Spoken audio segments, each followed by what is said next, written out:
SAA. Unions there are threatening to strike after the airline carrier announced plans to restructure the organization. They announced last night that just over 900 employees strike, and it could be damaging to the already troubled Crew Association President Zazi Sibanyoni-Mugambi. Thank you so much for your time tonight, Zazi. Interesting that out of the statement that you have issued, you're saying that there was absolutely no consultation from SAA and that in fact you learnt about this restructuring process in the media. Absolutely. I mean, we had engagements earlier yesterday around the wage negotiations, which we've already received a certificate of non-resolution, a strike certificate for. And later on, we read in the media that there is a Section 189 and there's going to be restructuring. So that's the first time we as Labour heard of this planned restructuring. So we were blindsided and we're not very happy about that, Kathy. You also think that there's a sinister motive behind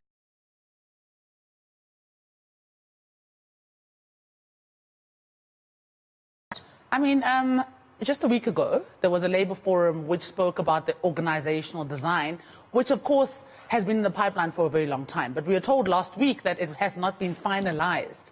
Now, all of a sudden that we've reached a deadlock with wages, the timing of this Section 189 is alarming because it coincides with our intention to serve a strike notice to the company. So we are of the view that it's to intimidate the employees from embarking on a strike, which we've planned and which we are going to carry out. Talk to us then about that strike. When exactly are you intending to down tools, and what does this announcement do for the intended mass action? Because ultimately, SAA has long been talking about the extent to which it is overcapacitated as far as expenses go and can't really meet those daily demands of having to pay everybody that's on the payroll. Well, we are planning to go on strike soon. The issue of SAA and the issue of they can't meet the expectations, it's funny because they're very slow to act on corruption. We have raised continuously. We've been at platforms like this raising the issues of corruption over the years. Quite recently, there's been a corruption scanning involving the chairperson of the board, Thandeka Mgoduso. No one is acting on these reports. But the first people to get the chop are Labour and the people, the bottom of the food chain, that are not the decision makers of South African Airways. And we cannot stand for it. Simultaneously, as this is happening, the pilots, which we are not at war with, but we have to create a fair comparison. The pilots have received a 5.9% increase, and these are one of the highest paid departments.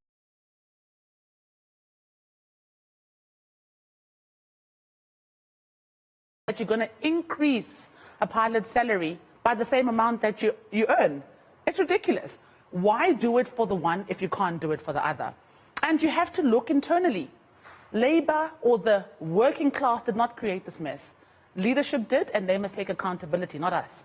You've been calling for the board in particular to resign because you feel that they're incapable of running this organization. Perhaps the top three things that you think makes them unqualified or undercapacitated to be in the positions that they currently hold? I mean, firstly, Kathy, a board needs to act for the interest of South African Airways. Once a board is getting a mandate from either the shareholder or a particular person, it becomes problematic because their first interest is not to serve South African Airways and make us profitable. So, and secondly, Kathy, we need a board that is there to act for the interest of SAA. Secondly, the chairperson of the board, Thandeka Mgoduso, has been found in scandal. If Dudu Myeni has been called out for her scandal, what's different from Thandeka? An audit report has shown her to be implicated in a scandal of 21st century. Why is nobody acting when they can act on everyone else? We need a board that is capable, who have aviation experience, actually review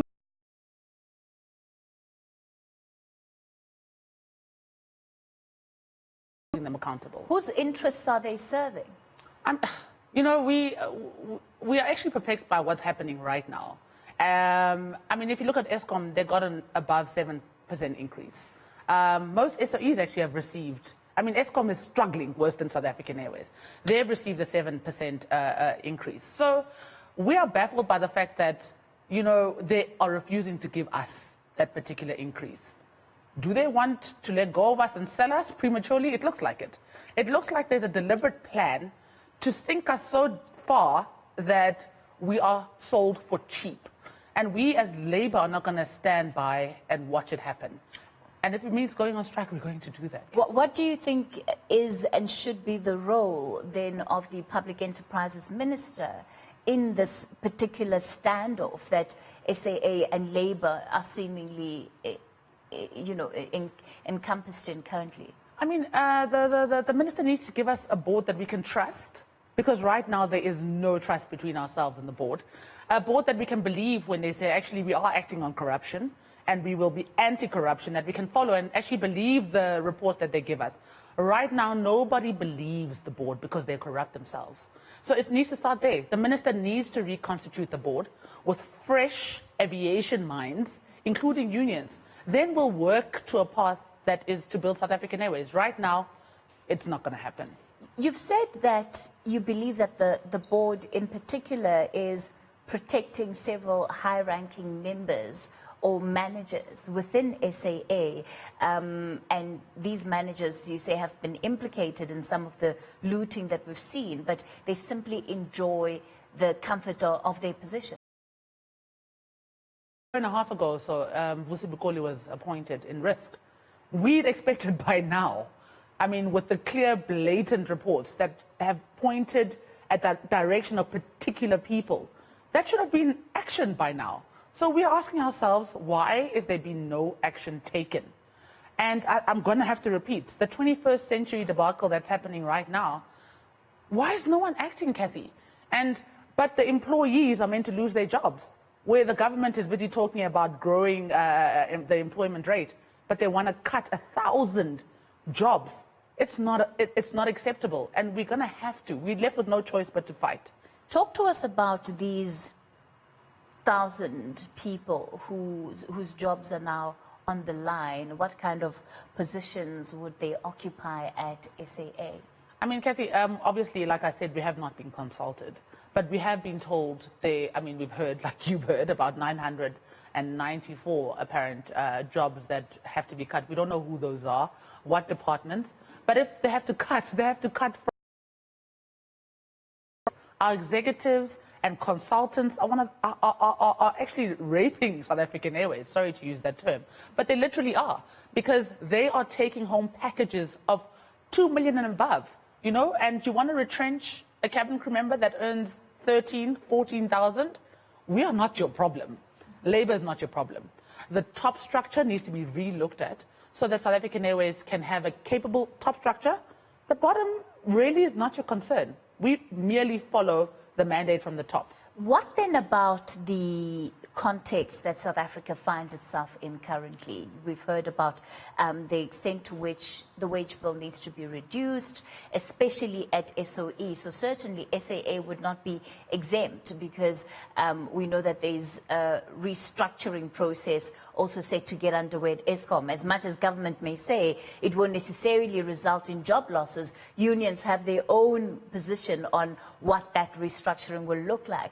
It seems inevitable under the current climate that there will be job losses at state-owned entities. I wonder then, as unions, what's the kind of protection that, and the conversations that you're having with your members when you really... And hence, they need to start from a sort of trusting, neutral platform in order for us to ever move forward. But unfortunately, relationships in many SOEs with the leadership is very strained. So it's difficult for those conversations to start happening, although they should be happening. And I feel that, you know, as much as it's very easy to target, you know, the lay worker, you know, just the person that follows direction, comes to work, signs on for duty, signs off. But the people making the decisions are always left to continue to do what they do. And the workers are always worst affected. There needs to be a real look at the top top structure of South African Airways, it's bloated, it's unnecessary. If I have to sit down with you, I can point out many positions that should not be there in the top structure, not the bottom structure. So that's where they need to start. And we need to start having fair and frank and honest conversations about the real problems at South African Airways. I mean, you can talk about, you know, the fuel cost, the aircrafts, but if we have a bucket that's leaking when people are looting, we'll never. We can change the aircraft. We can have wonderful food. We can have full aircrafts. But if money has been stolen in buckets, we'll never be able to sustain South African Airways. Very briefly then, as far as the strike is concerned, what kind of strike are you looking at? And again, do you have any idea when this would be? I mean, we obviously still in consultation with our members. I know with NUMSA and SACA, South African Technical has just received a strike certificate as well. So I think tonight, actually, we're going to make a decision as to when to serve. And Kathy, I need to, you know, make this very clear. Our goal to go on strike is not to cripple the airline. That is actually fair to us. If you can pay a 5.9 to the highest paid employee in that company and refuse to give us, you know, a decent, just above inflation increase, it's a problem. You found that money for the pilots, find it for us.